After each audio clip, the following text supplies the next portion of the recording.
Okay, getting a little help from His Airness, Michael Jordan himself, to talk about determining domain from a function. Okay, so to review, this was how we can identify a domain algebraically. All right, we talked about the graphs a little bit in here. We talked about what interval notation, we introduced that very briefly in the previous video, what all real numbers means and what it looks like. Now we're going to put all that together and start looking at the domain of a function just by looking at its graph. Okay. I would pause this video and write this down. This is going to be helpful, I think, when it comes to doing these types of problems. You want to start at the leftmost point of the graph. That's where the interval is going to start. And I literally mean this. You should trace the graph with your finger or with your pencil, depending on if you're looking at a computer screen or a piece of paper. If you pick your pointer off of the page or the screen, the domain breaks and you have to write that number down. We need to exclude that value of x. Then continue where it starts and keep moving to the right. Okay, so all of this will make sense if we do a few examples here. Okay, so here's what I'm going to do for this one is I'm going to bring the shade in. Okay, so we're going to look at three different examples of how to do the domain in interval notation with with these three different functions. Okay, so what did I say first? First thing you want to do is you want to start at the leftmost point of this graph. So when you look at this function, the leftmost point of this function is right here, right? Now, clearly this is going forever and ever in this direction.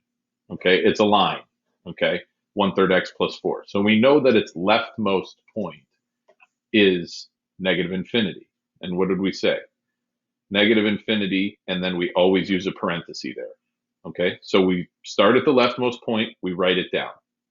From there, we're going to, well, I'll pull this up again. We're going to just pull this curtain back, this screen back, and we're going to follow this graph as it moves to the right. And we're going to see if it ever breaks. If there's ever a point where I have to pick my finger or my pencil off the page.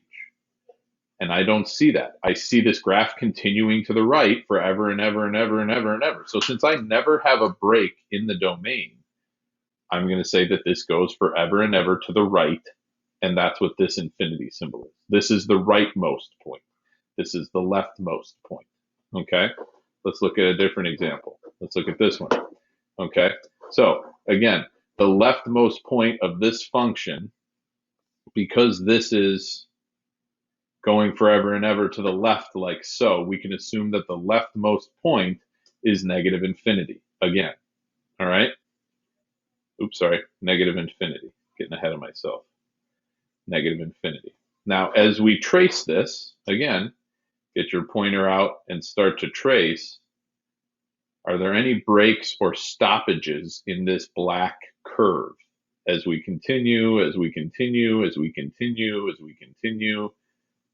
And once we get to this space, there's no graph. It's stopped right there. So because this graph stopped at 5, I've got to put a 5 here. Now here's where the new stuff comes in, because we have two types of grouping symbols when we do interval notation. We have parentheses and we have brackets. Okay, a parenthesis is saying you can't actually include that number. Okay, think of parentheses as open circles when you were doing inequalities back in the day.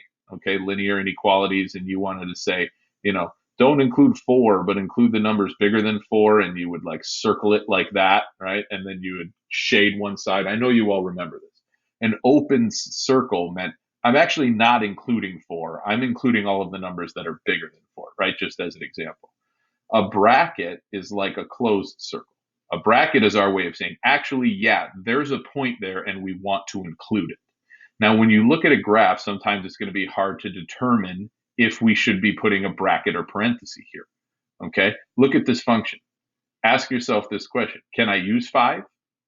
Is it okay, question mark, is it okay for x to equal 5? Can I put a 5 here?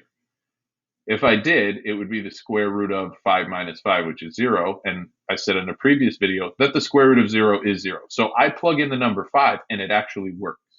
It does give me an input. And because plugging that number in gives me an input or an output value, I can include the number 5 and we use that with a bracket. Now this graph doesn't pick up again. There's nothing else over here. So the domain is finished. It went from negative infinity all the way to 5. Okay? Last but not least, logarithms. Okay? This is going to be the trickiest one. So where's the leftmost point of this graph? If you look at what's happening here, and I'm not going to trace it with a pen because I'll screw up the image. If you can zoom in, I don't think you can. I can't. But if you can zoom in, this red line that's coming down here is not crossing this y-axis. It's dancing right next to it, but it is not crossing it. So the leftmost point, there's nothing that exists over here for this red graph. So the leftmost point is 0. And here's where things get weird. It doesn't actually touch where x is 0. So I'm not allowed to include that in the domain. That's why I'm using a parenthesis for this and not a bracket. So the leftmost point happens to be down here at negative infinity. And then we trace until we have a breakage in the graph, which we don't see. So this graph continues moving to the right, to the right, to the right, to the right. So there's no breakage. We just don't include anything on this side to start. The leftmost point, which is always what we start with here, is 0, but I don't have any points that have 0 as a coordinate. And then I just trace this until it stops, and it never stops. So its rightmost point is infinity. Okay, things to keep in mind. Infinities never get parentheses. Okay, parentheses are saying don't include that number. Brackets are saying you should include that number. Start at the left, trace to the right. Wherever it stops, write that number down.